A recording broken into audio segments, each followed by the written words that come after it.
Boa noite. Começa agora mais uma edição de Brasilianas.org, um programa sobre políticas públicas feito com sua colaboração através da internet. A segurança pública é um dos pontos centrais para a execução de ações concretas de promoção da cidadania no Brasil, um universo que envolve aspectos jurídicos e sociais. O Brasilianas.org vai discutir o desenvolvimento da inteligência policial brasileira, como os estados organizam a Polícia Civil, Polícia Militar, a estrutura atual se atende à demanda de prevenção e combate ao crime.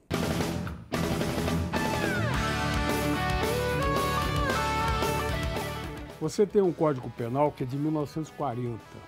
Alguns crimes, algumas condutas que eram consideradas condutas criminosas em 1940 não são mais hoje.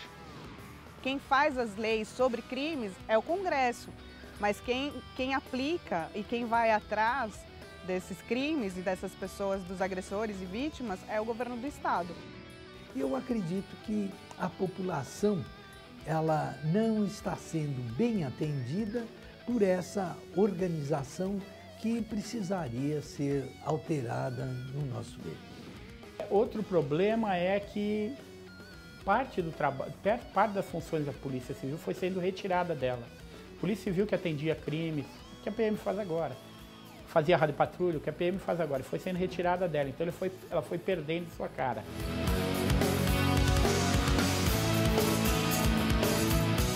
Para o debate, recebemos aqui nos nossos estúdios Jesus Barreto, que é delegado-geral e atual chefe de gabinete da Polícia Civil de Minas Gerais. O Daniel Pacheco Pontes, que é advogado, professor de Direito da USP de Ribeirão Preto e especialista em política criminal.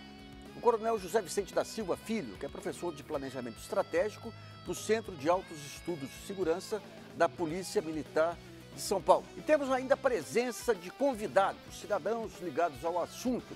João Rebouças, que é presidente do Sindicato dos Investigadores de Polícia do Estado de São Paulo. O Rildo Marques, que é representante do Movimento Nacional dos Direitos Humanos. Ismael Batista de Moraes, que é professor de Direito da pós-graduação da PUC São Paulo e especialista em gestão de segurança pública. A Tatiana Moura, que é mestranda em Ciência Política pela Universidade de São Paulo. E o Flávio Campos, que é aluno de graduação de Sociologia da Faculdade Escola de Sociologia Política de São Paulo.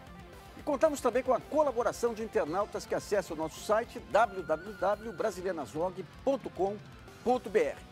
Você também pode participar fazendo comentários, sugerindo temas e enviando suas perguntas. Combater a criminalidade exige planejamento, investigação, contato direto com a população. Isso é o que define o sucesso de uma operação policial. Mas como que se dá a troca de informações na Polícia Civil, por exemplo? Qual o modelo da nossa inteligência investigativa?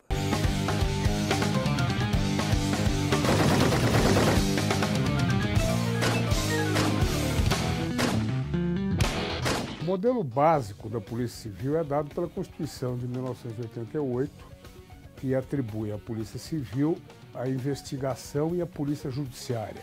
O trabalho da Polícia Civil, ele começa com a investigação após o crime ocorrido. E desta forma são feitas as diligências necessárias até o encaminhamento do inquérito policial a juízo. Ouvindo pessoas, promovendo exames técnicos, exames periciais. Esta é a atribuição básica da Polícia Civil, atribuição investigatória. Investigando, ela está ao mesmo tempo exercendo o seu papel de polícia judiciária. Essa estrutura é deficitária, é deficiente, pouco se faz para a sua reestruturação, para o seu aparelhamento, a começar da péssima remuneração do homem policial. Isto gera um desinteresse, isto gera o bico e isto gera corrupção. Uma das grandes deficiências do aparelho policial não é propriamente do aparelho policial, é do responsável pelo aparelho policial no que tange a dotação de verbas para a sua estruturação e especialmente no que diz respeito ao pagamento do homem policial. Durante as décadas de 80, 90 principalmente, o que aconteceu foi uma cartorialização, certo? Uma burocratização. A polícia passou a cada vez mais só arquivar as queixas. E, ao mesmo tempo, a polícia começou a guardar presos. Então você tinha que manter o efetivo de investigação para guardar preso na delegacia. E as duas coisas juntas, a burocratização e o fato de você precisar manter o pessoal que vai para a rua dentro da delegacia cuidando de preso, fez com que a polícia se acomodasse no papel de registro e deixo quieto. Porque eu não tenho gente para mandar para a rua para investigar. Ou eles focam e dão ênfase a uma atividade, que é buscar alcançar resultados, ou eles dão foco a trabalhar internamente a burocracia que vai alcançar esses resultados. Dificilmente você consegue ver reformas ou mudanças que façam um trabalho paralelo com esses dois eixos.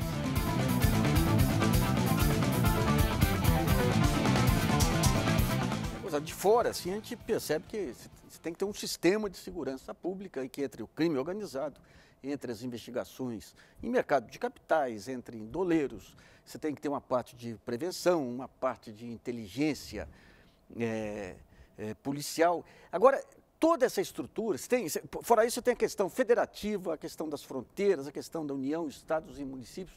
Será que esse conjunto de ações hoje está claramente definido? Tem o papel de cada agente está definido? Eu queria perguntar inicialmente ao coronel José Vicente se há essa definição ou se ainda é uma obra em construção permanente aí. É uma obra em construção, sim. Inclusive pelo fato de que nós estamos com um planejamento do momento do governo, que cada governo faz o seu plano para o setor, que é um planejamento bastante equivocado, no meu entendimento, que eles focam estritamente ou principalmente a questão social como possível foco de onde estaria a origem da violência, e deixe de considerar uma série de outros aspectos, como o próprio aparato policial, o aparato prisional. Nós estamos precisando hoje de 500 presídios, para se ter uma ideia, né? E temos investido pouquíssimo nisso. Não temos praticamente nada que vincule um detalhe que você mencionou, a questão da porosidade das nossas fronteiras ao crime, a 100 toneladas de cocaína que entra dos nossos vizinhos, e até veículos e outras madeiras nobres que saem por essas fronteiras. Nós não temos, nessa estrutura, nessa articulação do que deveria ser um Programa Nacional de Segurança, nada previsto de uma forma sistemática. Nós temos também, deveríamos ter alguma pontuação a respeito de um programa como esse, a respeito de ações do governo junto às suas lideranças, seus parceiros no Congresso, para se aperfeiçoar o instrumental de que se vale a própria justiça e a polícia também para fazer suas ações. Como foi mencionado, o Código de Processo Penal, que é uma caixa de ferramentas de 1941. Né? A Lei de Execuções Penais merece reparo, tem um projeto pronto para ser votado desde 2001, né, com uma equipe de criminalistas da melhor qualidade que montou esse projeto todo. Então está faltando muita coisa e a nossa expectativa é que seja feita uma avaliação pelo próximo grupo político que assume o governo no ano que vem, seja ele qual for, para uma reavaliação geral do que está acontecendo, dos problemas dramáticos que nós enfrentamos, porque o governo que sai, como o Lula está saindo, o Fernando Henrique, para quem eu trabalhei, também saiu com esse mesmo pendência, nós vamos deixar um saldo de 800 mil mortos pela violência em 8 anos. São 20 milhões de anos de vida jogados fora, porque não se cuidou com competência do problema. Eu queria ver com o Gerson Barreto, que é delegado-geral da Polícia Civil de Minas Gerais, como que é definida hoje a competência de cada instância administrativa, União, Estados e municípios? De que forma que vocês se relacionam com a União e com os municípios para estabelecer uma articulação no combate ao crime? Olha, Nassif, há um comando constitucional no artigo 144 da Constituição de 1988. Naquele capítulo há o elenco das organizações que cuidam do campo da chamada segurança pública. Estão lá as Polícias Federal, Rodoviária Federal, Polícias Civis, Polícias Militares, mas há um grande vácuo no tocante à regulamentação desse sistema. Quer dizer, a Constituição de 1988 parece que pensou em efetivamente construir algo que fosse sistêmico, que, não obstante o Pacto Federativo, pusesse em articulação virtuosa os Estados federados, a esfera da União, do município e também a sociedade civil, porque a Constituição diz lá que é dever do Estado construir a segurança pública, mas é também responsabilidade de todos. Ou seja, É um enunciado principiológico e constitucional de muita densidade, mas de pouca estratificação do plano regulamentar. Tá. Eu queria perguntar para o Daniel Pontes, qual a razão de não ter havido aí um avanço que nem houve, por exemplo, no SUS e em outras formas de estruturação federativa aí? Quais as dificuldades principais para a criação desse sistema nacional? Olha, eu acho que o grande problema que está por trás, né, é uma questão política. Porque o que acontece esse tipo de discussão que nós estamos fazendo aqui nesse momento, ela é muito importante e ao mesmo tempo é um pouco rara. Porque a gente discute muito, né? A gente se preocupa muito com problemas assim, de penas, querer aumentar as penas, fazer crimes com penas mais graves, novos crimes, e pouco se discute como conseguir efetivamente a aplicação das leis que já existem, né? Que com todos os defeitos que existem, são coisas importantes, né? E é uma iniciativa importante política a gente discutir isso. E normalmente, assim, o que dá mais ibope, né, é se discutir a questão da lei, né? Falar que a lei é ruim, que a culpa é da lei, e não tanto essa questão da eficiência da polícia e todo o mecanismo. Eu queria ver com o João Rebouças, que é do Sindicato dos Investigadores de Polícia do Estado de São Paulo, como é que você vê o modelo do lado de quem está na linha de frente, como é a questão dos investigadores. Quais os problemas principais?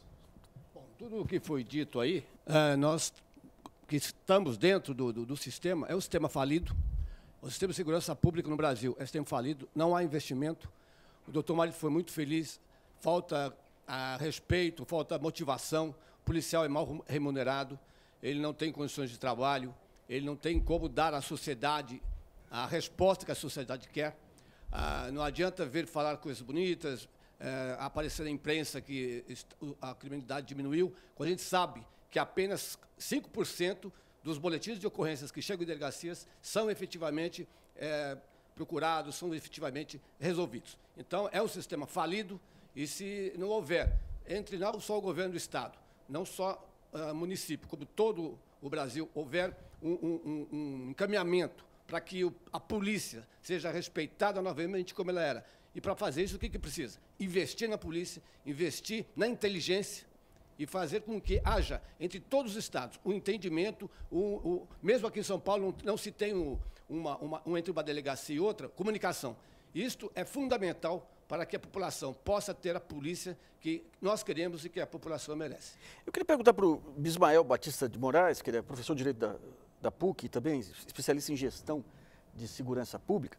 No caso desse modelo de delegacias especializadas, esse modelo de articulação da Polícia Civil, quer dizer, independentemente dos problemas de relacionamento Polícia Civil, Polícia Militar, quais os pontos que acabam dificultando a ação da polícia? Efetivamente, o problema está na Constituição, porque se nós verificarmos qualquer Código de Processo Penal da Terra, não se encontrará dentro desse Código de Processo Penal a expressão Polícia Civil. Polícia Civil vem como dicotomia para a Polícia Militar no começo, depois justamente na época mais ditatorial, de uns 30, 40 anos atrás. Entretanto, nós verificamos uma coisa. Eu estava ouvindo o sociólogo Guaraci Mingardi, e ele falava assim que a Polícia Civil efetivamente é um órgão burocrático. Na verdade, a burocracia existe para a Polícia Civil, que é a polícia responsável em qualquer parte da terra para investigar, porque não há um trabalho efetivo de polícia preventiva.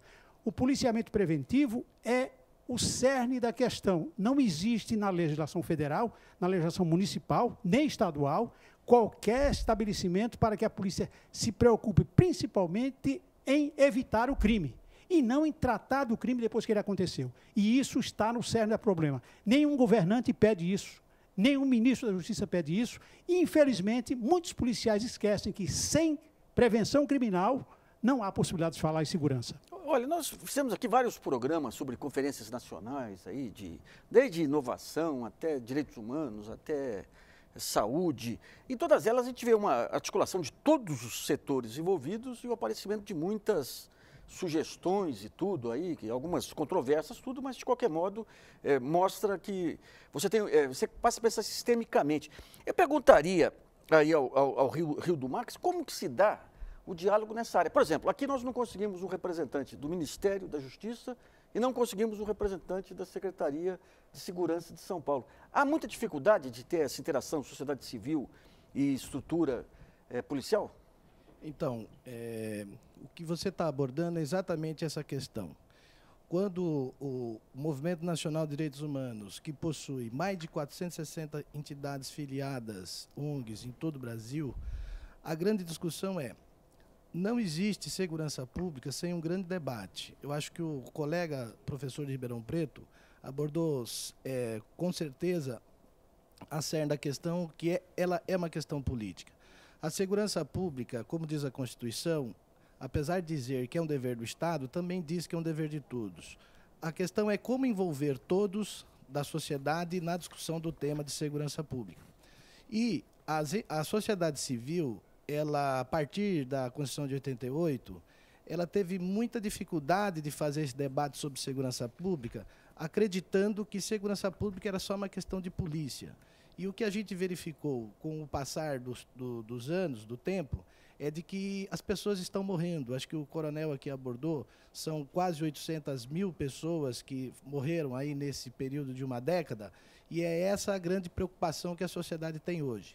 O que nós percebemos, por exemplo, aqui na realidade de São Paulo, é que não há diálogo entre sociedade civil e esses setores que você mencionou. A Secretaria de Segurança Pública, por exemplo, ela não recebe as demandas da sociedade civil, não recebe as contribuições da sociedade civil.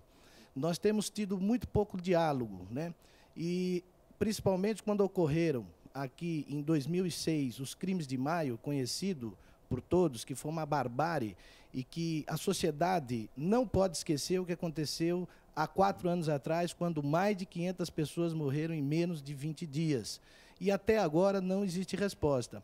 E toda vez que a sociedade civil ela procura, de alguma maneira, um diálogo, até mesmo com setores de justiça, nós não estamos encontrando respaldo. Bom, vamos aí à primeira pergunta de internauta de hoje. Uma questão muito complicada na área de segurança pública diz respeito à troca de informações. Todos nós sabemos, por questões próprias da história institucional do Brasil, que as polícias civis e as polícias militares não trocam informações. A mesma coisa acontece entre as polícias civis, as polícias militares e a Polícia Federal do Brasil. A pergunta que eu coloco aqui é muito simples. O que a Polícia Civil vem fazendo objetivamente para tentar superar esse problema da troca básica de informações? Informações, por exemplo, que seriam muito importantes para todas as polícias, que estão presentes nos bancos de dados, nos programas que analisam perfis, situações criminosas da Polícia Civil. Eu vou perguntar então para o Jesus Barreto como que se dá essa interação ou não entre os diversos bancos de dados de crime aí no Brasil todo. Olha, no plano federal existe uma iniciativa do Ministério da Justiça que denomina-se Sistema Infoseg, Informações de Segurança Pública. Esse sistema ele é uma tentativa de reunir dados elementares sobre o problema criminal no tempo e no espaço do território nacional. Agora, ele é um sistema muito limitado, porque há problema de modelagem de dados, há problema de leitura econométrica, até eu diria, dos dados. E muitas vezes ele se caracteriza unicamente por estigmatizar determinadas pessoas com as nomenclaturas jurídicas que se dão aos comportamentos criminais. Quer dizer, é pouco para se pensar em política pública. Como disse o professor Bismael, nós precisamos pensar, como também disse o Rildo, trata-se de uma questão de pensar a prevenção. E pensar a prevenção é pensar no campo da economia, é pensar no campo da sociologia. Quer dizer, não é exclusivamente um jogo de bandido e de mocinho. Quer dizer, e a própria polícia brasileira hoje vem compreendendo que o seu papel não é mais esse. É um papel de gestora do fenômeno da violência e da criminalidade em associação com a sociedade civil. Quando entra em um sistema brasileiro de inteligência, entra Banco Central, entra Receita, você começa a ter uma visão um pouquinho mais integrada, né? Agora eu perguntaria ao coronel José Vicente, essa questão das estatísticas. Quando explodiram aqueles atos de violência em São Paulo, aí, em 2006, havia aquela impressão, aquela esperança aí que havia todo um banco de dados que permitia estatística por região, por quadrilha. Como que avançou ou não essa questão da inteligência policial na questão de estatísticas, coronel? Aqui em São Paulo ela avançou bastante até, no que não é normal no país de maneira geral, Nassif. Justamente daquele momento que houve o ataque, estava terminando praticamente a instalação de um sistema de inteligência que tem aqui em São Paulo, conhecido como Sistema Ômega, que é o melhor que tem no Brasil. Nem a Polícia Federal, nem a ABIN tem um sistema como esse. O que ele faz? Ele integra todos os bancos de dados, pode ser do DETRAN, ou das delegacias, de uma delegacia especializada, do pessoal lá da identificação civil, do RG. Você consegue integrar tudo isso. Isso é uma raridade, porque normalmente as polícias fazem um mau negócio corporativo, corporativista até, justamente do principal insumo do trabalho policial, que é a informação. Olha, qual que é a segurança sua? É porque como é que eu vou saber se está aumentando o crime aqui na rua, às quintas-feiras, se eu não tenho registro deles? Ou se esse registro não é bem feito, se ele não é compartilhado. Você tem um problema sério de segurança na maioria dos estados, e nós só avançamos melhor em São Paulo e Rio por causa disso, em que o secretário falou, não quero saber, se você não abrir os bancos de dados, eu mando o chefe embora. Não é negociável isso. Tem que abrir e pronto. A autoridade foi exercida nesses 2 estados. A Polícia Civil não passa o banco de dados para a Polícia Militar em Brasília ou no Rio de Janeiro. Quem ganha com isso não é ninguém. Ou melhor, o bandido ganha. Né? Porque hoje as decisões a respeito de onde eu vou colocar o policiamento para ter um melhor efeito preventivo, não é onde não acontece nada, é onde as coisas estão acontecendo. Para isso eu preciso de um mapa, que é o mapa criminal. A polícia coloca hoje onde tem maior incidência. Essa é uma lógica evidente. A prevenção que se dá é na redução de crimes. São Paulo caiu de 12.800 homicídios em 99 para menos de 4.000 agora. Então houve uma grande vitória, se estima mais de 20.000 pessoas que foram salvas por um trabalho inteligente, que foi um trabalho muito integrado da Polícia Militar com a Polícia Civil, que tem uma das melhores estruturas do mundo, eu diria até, no seu departamento de homicídio aqui em São Paulo. Dentre as diversas propostas para melhorar a segurança pública, uma delas é a especialização da Polícia Civil, uma discussão atual. Para muitos, centralizar as informações e processos em delegacias especializadas seria uma forma de agilizar os atendimentos e as investigações. Mas as opiniões divergem e as propostas de organização muitas vezes se escondem atrás de uma realidade caótica.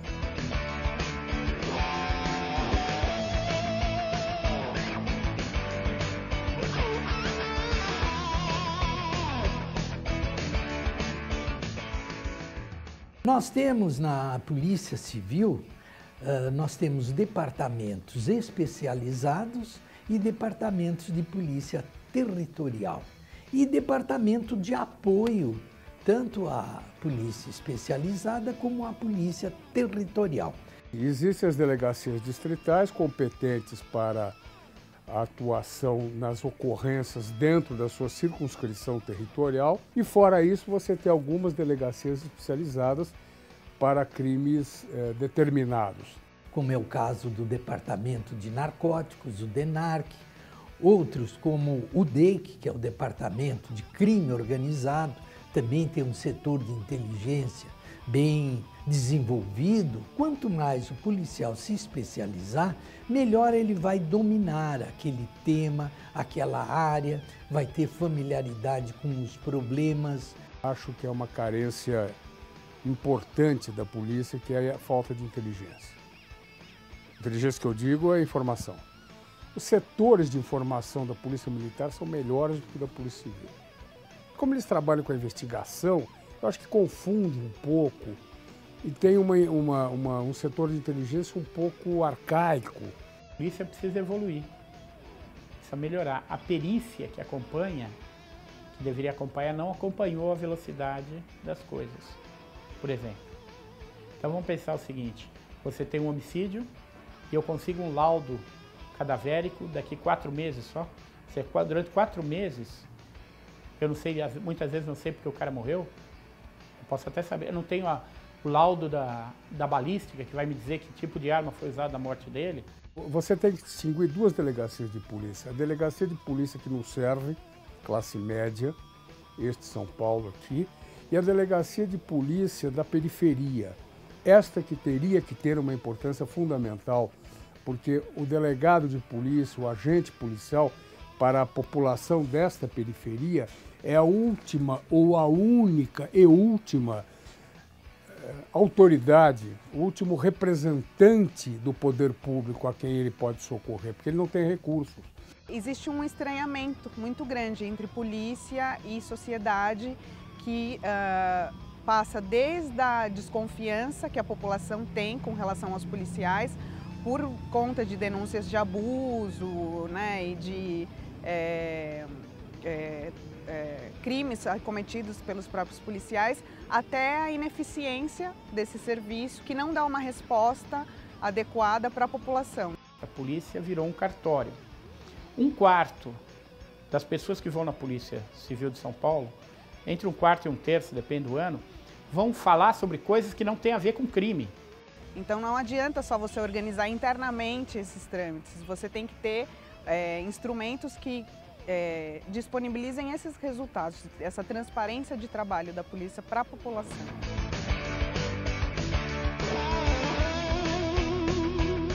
Bom, a gente tem aí um conjunto de temas para discutir que vai durar 10 programas. Eu queria pegar um especificamente, que é a questão da informação, e ver com a Tatiana Guateli de Moura os estudos que você fez sobre o avanço desses sistemas de informação. O que você constatou?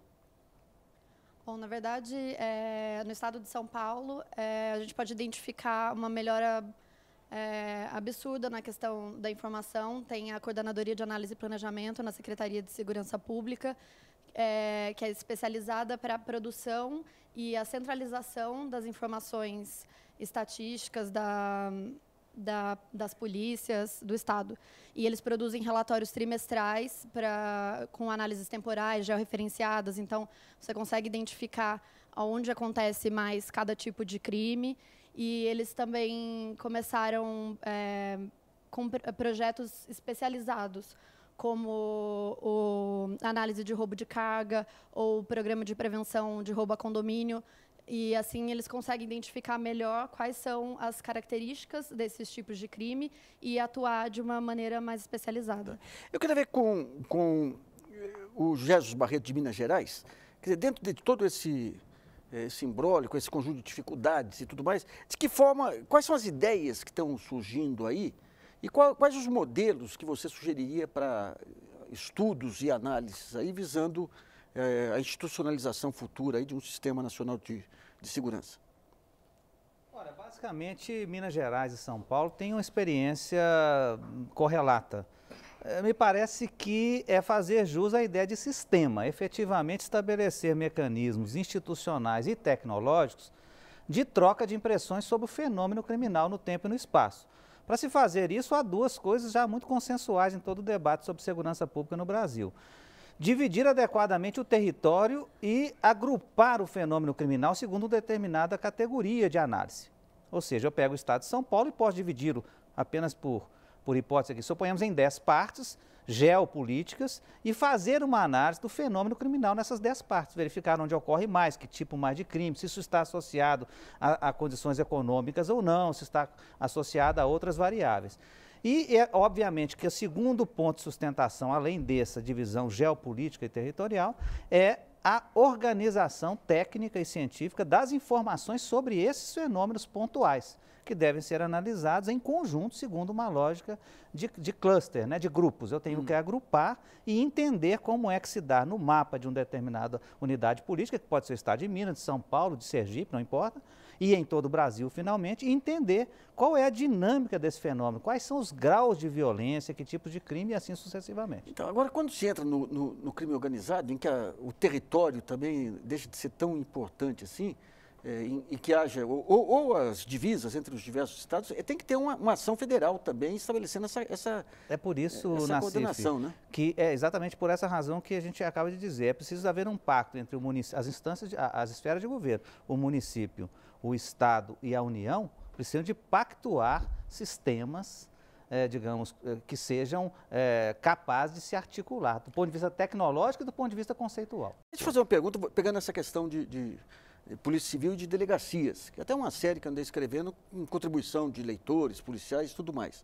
Eles dizem o seguinte, você tem a parte territorial, daí você tem um crime lá, daí o sujeito bate na esposa no meio do crime, vai para uma delegacia de mulher, daí tem algum problema de tóxico lá, vai para uma outra delegacia, mas o dinheiro que ele aplicou, essa desintegração das delegacias, essa quantidade enorme de delegacias especializadas que surge a partir dos anos 80, não tornou muito disfuncional essa estrutura? Não está exigindo um estudo melhor aí? É um aspecto curioso, porque no mundo todo a polícia é estritamente, basicamente, fundamentalmente territorial. Porque o crime ele tem ligação com o território ali. O bandido ou mora ali ou ele atua basicamente ali. Nós temos mais de 90% dos problemas que incomodam qualquer sociedade estruturada no local. E quem conhece melhor o local do que o delegado lá do 3º distrito, aqui no centro de São Paulo, 11º Santa Amaro? Então, ele conhece a dinâmica social, os locais. Você sabe que o Bexiga tem uma atividade, uma dinâmica comercial de manhã à noite, tem uma dinâmica turística, noturna, típica, e os crimes que são correlatos a essas áreas. O crime tem uma certa ecologia, né, vinculada à área. A especialidade é um suporte adicional e principalmente para alguns grandes tipos de problemas, que é o caso de entorpecentes, é o caso de homicídio, por exemplo. O crime organizado em geral. Agora, não tem sentido, como você mencionou, você tem uma cidade como Recife, com 23 delegacias especializadas, uma para menor agressor, outra para menor agredido, né, e começa a rodar. O homicídio é um problema tipicamente local. O primeiro registro, a primeira investigação tem que ser da delegacia local. Depois pode até passar por uma especializada. Mas a reação imediata, ela é a mais importante do que simplesmente uma especializada que vai ver o problema dali a 15 dias. Né? Deixa eu perguntar para o Gerson, aquele modelo mineiro de gestão, eu conheço algumas áreas lá, saúde e tudo, em que conseguiram mapear todos os processos, definir metas e tudo. Como que esse modelo foi desenhado para a parte de segurança? Quais são as metas lá e quais são os processos que são mapeados? As metas são baseadas na redução estatística, né, quantitativa e observada, tanto do ponto de vista quantitativo quanto qualitativo, dos fenômenos criminais, das incidências criminais em 18 macro-regiões, cada uma das quais subdivididas. Então, há uma reunião gerencial em cada uma dessas 18 áreas do território de Minas Gerais e ali são usados alguns instrumentos de medição mesmo econômica de toda essa dinâmica num período de 3 meses. Então, é assim, as metas significam reduziu ou não reduziu. Mas vamos pegar, por exemplo, a prevenção, cujo resultado não é imediato. De que maneira que se analisa assim, os valores intrínsecos da prevenção? Como que se relaciona, por exemplo, a redução de criminalidade com prevenção ou com uma ação mais efetiva de investigação? Pois é, no caso de Minas Gerais, nós temos a prevenção focada, inclusive, em programas que não são desenvolvidos estritamente pelas polícias. É o caso, por exemplo, do programa Fica Vivo. Como é que se faz isso? Verifica-se quais são os pontos quentes do fenômeno do homicídio no território de Minas Gerais e ali se instala um equipamento que nós denominamos Programa Fica Vivo, através do qual são gestores, com a colaboração das polícias e de atores da sociedade civil, promovem o chamamento à sedução, no bom sentido mesmo, de jovens que estão em rota, em risco de carreira criminal. Então, essas ações são feitas como? Observando o lugar onde aquele fenômeno é maior incidente. Eu queria ver com o João Rebouças, primeiro, que a gente está falando aqui do planejamento, do sistema de informações, a parte macro. Quando vai na ponta lá, de que maneira que você recebe esse conjunto de informações e como que isso facilita ou não? O que falta para facilitar e tornar mais eficiente a ação na ponta? A gente ouve muita conversa de que a polícia ela troca informações, que a polícia age de maneira ativa e não é. O doutor já sabe que participamos de muitos congressos, a polícia tem que agir antes do crime. Para isso, a polícia tem que ter credibilidade, tem que ter treinamento, tem que ter um planejamento, e isso não existe. A soma de tudo isso faz com que tenha prevenção. Então, nós, policiais, saímos do zero. Eu trabalhei no Departamento de Homicídio, que é a elite da Polícia Paulista em São Paulo, trabalhei por 10 anos lá, e a gente trabalhava pelo instinto policial. O investigador, o delegado de polícia, era o instinto que nos fazia chegar do nada até o crime. E isto é deficiente, e não venho dizer que está estruturado, que está, porque quem está no caos que sofre muito com isso. Não existe um planejamento, precisa investir mais no homem policial, precisa fazer com que o governo entenda que a política que tem é uma política que está ultrapassada, precisa avançar e muito. Precisamos ter mais contato junto com a sociedade, porque, veja bem, Nassif, se eu estou numa delegacia hoje, quando começo a conhecer o território da delegacia, quando começo a conhecer a comunidade, eu começo a interagir com a comunidade, conhecer quem parte do crime, me tiram, me deslocam para outro lugar, então faz com que aquilo que foi plantado, que podia ser planejado, que podia fazer daquilo um convívio entre a comunidade e a polícia. Deixa eu fazer uma pergunta. Se eu for numa delegacia e fizer um BO, de uma ocorrência normal, qual a probabilidade desse BO ir até o fim? Olha, hoje, como eu disse no início, a probabilidade desse BO ir até o fim, ele é muito difícil. Antigamente se fazia o planejamento, fazia a investigação, ia atrás do boletim, chamava a vítima, fazia o reconhecimento. Hoje não tira-se nem foto, não tem álbum de reconhecimento. Hoje, quem vai na delegacia, dificilmente ele terá o seu... Tem que ser realista, tem que falar. Dificilmente quem vai na delegacia terá sucesso em sua pretensão. Hoje, com a implantação, com o novo delegado-geral, com o secretário, as coisas estão mudando. Mas até um tempo atrás era muito difícil quem fosse à delegacia ter certeza de que aquilo que ele foi seria resolvido. A gente vê muito no não vou à delegacia porque não vai resolver nada. Isto tem que mudar e compete a nós, policiais, fazer com que isso mude. Bom, nós temos aí mais uma pergunta de internauta pelo brasilianasvog.com.br. Gostaria de saber por que a Polícia Civil de São Paulo, que é o estado mais rico do país, é tão mal remunerada e por que o resultado das investigações da Polícia Científica estão tão aquém do esperado. Coronel Zé Vicente, procede a crítica? A certo ponto, Nassif, seria bom considerar o seguinte: São Paulo tem uma política diferenciada do resto do país, eu acho correta, de que as polícias têm o mesmo ganho, o mesmo salário, policiais civis, militares, delegados e as demais carreiras. Eu sei que há um pleito dos delegados de todo o país de ter uma equivalência salarial com o judiciário, com as carreiras jurídicas, o que coloca alguns estados que conseguiram a ter os melhores salários policiais do mundo. Um policial com 10 anos aqui, que tem salário equivalente à carreira jurídica, ele ganha igual os 11 chefes que estão lá, logo abaixo do chefão da polícia de Nova York, que são $140 mil, tá? $138 mil. Então é um certo irrealismo, todo mundo quer ganhar bem, merece ganhar bem, eu acho que merece ganhar melhor do que ganham hoje, essa é uma realidade. Um outro aspecto que é bom mencionar é o seguinte: a polícia que melhor ganha no país hoje é do Distrito Federal, tanto o delegado como a polícia militar. Um soldado lá ganha 4.500, que é o salário de um capitão na maioria dos estados. Tá? E trabalha 12 horas, folga 72 horas. E tem um policial para cada 100 habitantes, que é a maior polícia do mundo e uma das mais bem pagas do mundo. E o índice de violência lá 3 vezes o de São Paulo. Então precisa tomar um pouco de cuidado que isso seja a grande solução. A polícia precisa ser bem prestigiada pelo governo por salário, não por ser uma carreira jurídica, por ser uma carreira policial que tem que ser respeitada. Tá. Aqui pararam de falar em segurança, passou a ser defesa social, o policial deixou de ser policial, passou agora a ser operador de segurança. Há um preconceito muito grande no âmbito dos estados. E é necessário que os policiais valorizem a si mesmo, um trabalho importante, que são capazes de virar o jogo, como aconteceu em São Paulo e vem acontecendo em Minas Gerais também. O desafio para o setor de segurança pública, um dos desafios, é definir o papel de cada agente nos processos e ainda ter que se adaptar a uma realidade criminal em constante mutação, seja no aspecto jurídico ou simplesmente social. Então, como reestruturar o modelo atual da Polícia Civil e qual seria a participação da União, estados, municípios e sociedade civil?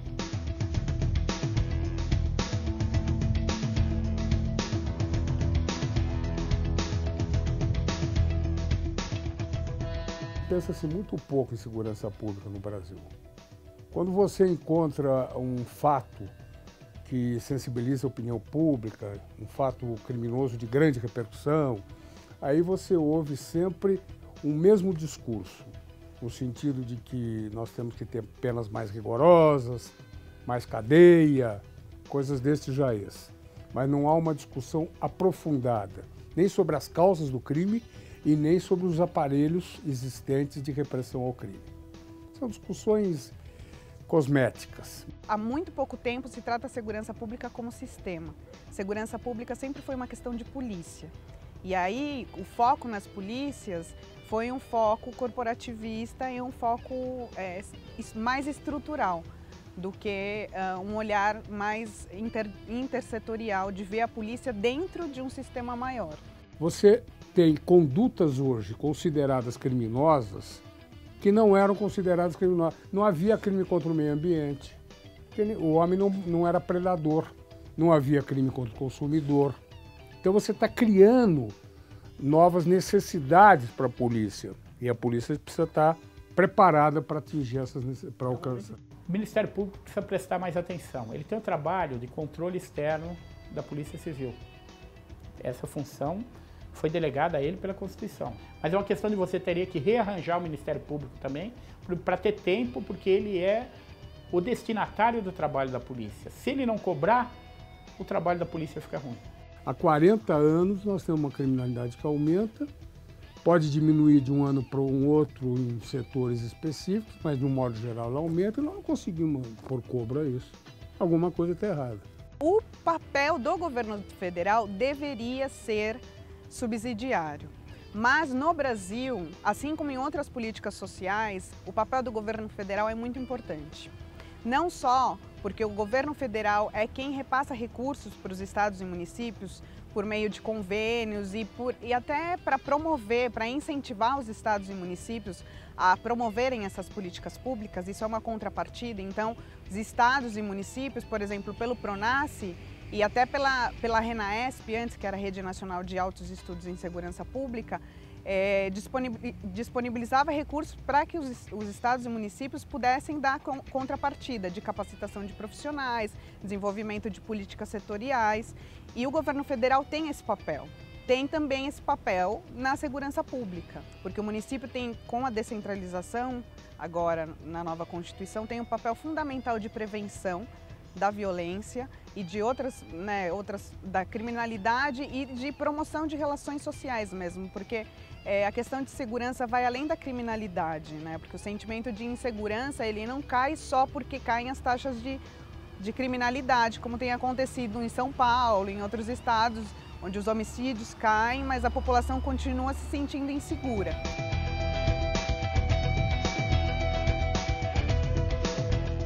Um dos avanços que nós tivemos aqui nas formas de pensar o país e tudo é essa questão de você parar de compartimentalizar, tentar pegar soluções pontuais e tentar ver o problema de uma forma sistêmica e juntando todas as pontas. Eu queria ver aqui com o Jesus essa questão da compartimentalização, que nós comentamos aí, esse negócio das delegacias, cada uma com um tipo de especialização. Como que tem que ser feito o modelo de disseminação da informação e de centralização da informação para ganhar eficiência as delegacias? Em Minas, como que vocês estão fazendo?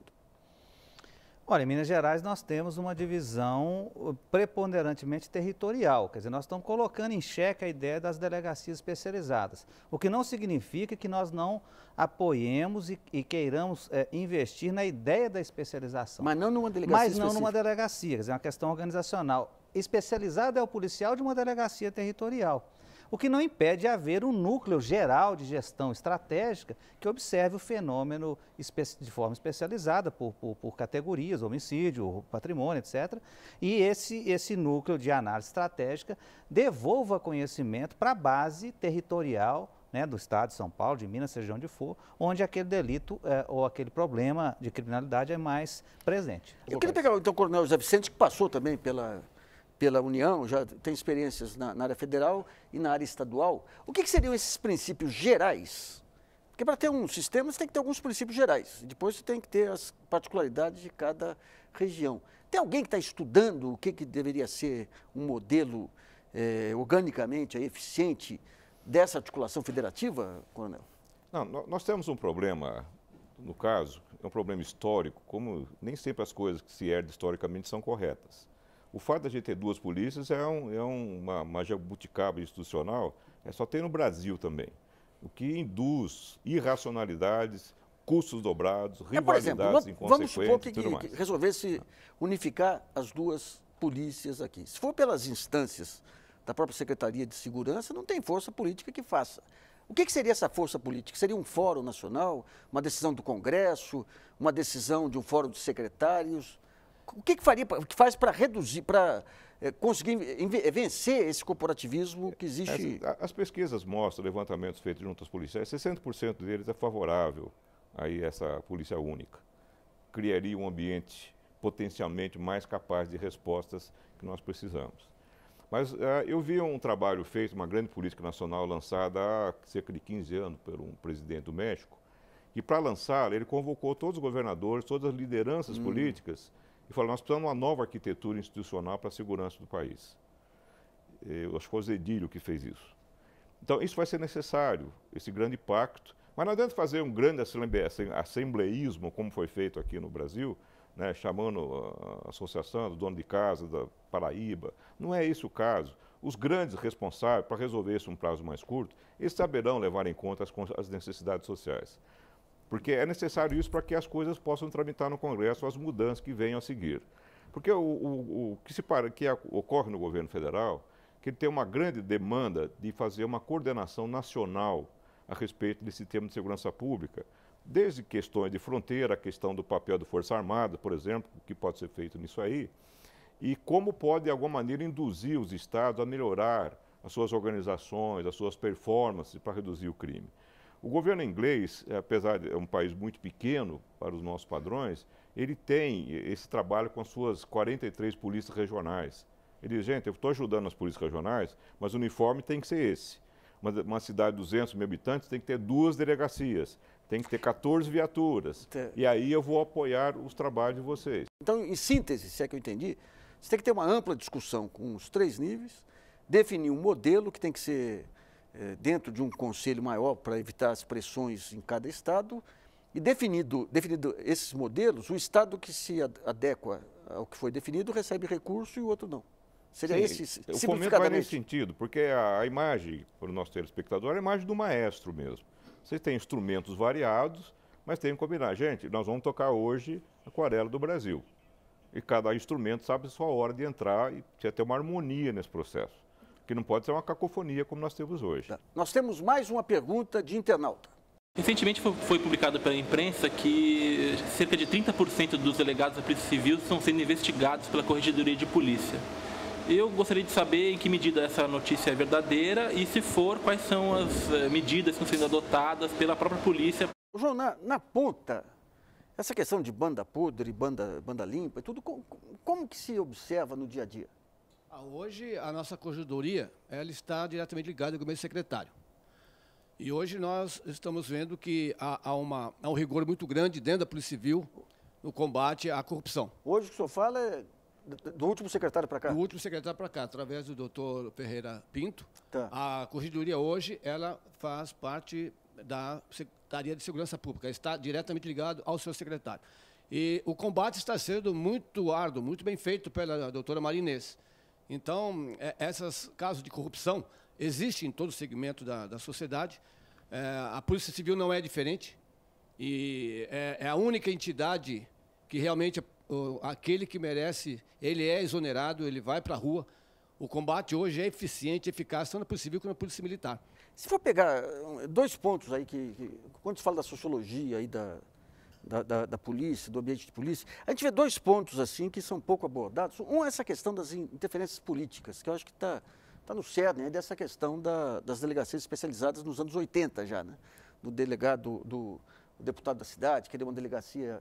E outra, essa questão do jogo, dos cassinos aí, esses caça-níqueis e tudo, que parece que andaram infiltrando demais na polícia. Tem um serviço de inteligência, e fala-se também, em alguns casos desses 2-3% de polícia podre, que ajuda a financiar carreiras de deputados, tudo. Como que isso é visto dentro do setor? Tem estudos sobre isso para saber como atacar, onde atacar?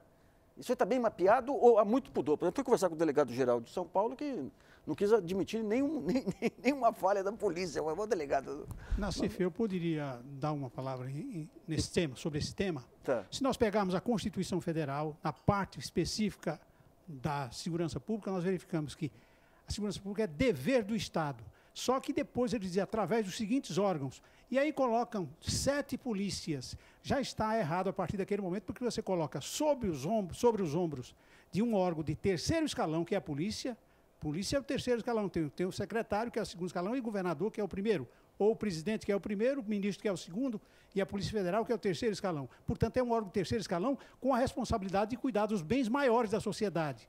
A vida, a honra, a liberdade, a segurança. Esta realidade, ninguém mexeu na Constituição, está lá. É assim que se coloca. Portanto, toda cobrança que se faz em relação à polícia não se faz efetivamente a uma falha clamorosa que existe na Constituição Federal. Mas eu pergunto, é a Constituição que impede essas mudanças ou a falta de um diagnóstico e de um consenso é mais objetivo? Pois é, justamente a Constituição depende justamente do legislador. E a grande pergunta que muita gente não gosta de fazer, eu faço sempre, eu escrevi há 25 anos atrás um artigo para o jornal Estado de São Paulo, chama-se Os Estados Organizaram Suas Polícias, foi esse o nome do artigo, um artigo grande. E a intenção era justamente essa, que aquele Estado que mais sobressairia, seria aquele que prestasse a melhor segurança. Era uma forma de até os Estados mostrarem a sua atividade. Isso não foi feito, não há interesse. Então, a partir desse momento, eu passei a fazer a seguinte pergunta: quem no Brasil atualmente ganha com o crime, direto ou indiretamente? Por quê? Se fosse o criminoso, nós não estaríamos com 95% da população carcerária que não pode pagar sequer um advogado para rever sua situação jurídica. Então, deve haver alguma coisa que deve ser respondida. Você é um expert em economia e sabe que isso é um absurdo. A pergunta é, quem está ganhando, direto ou indiretamente? Diretamente com corrupção, com dinheiro, etc., mas indiretamente, através de cargos, de cargos políticos, enfim, de promoções, etc. E isso ninguém pergunta. Quem está ganhando com o crime? Essa é a pergunta fundamental se quisermos consertar isso aqui. Bom, o Brasileiras.org chega ao fim. Obrigado pela participação de todos. E acompanhe na programação da TV Brasil o tema que será discutido na semana que vem. E aproveitem para acessar o nosso site www.brasileiras.org.com.br, mandando suas perguntas, trabalhos e vídeos. Esse espaço aqui também é seu. E a gente se vê na internet.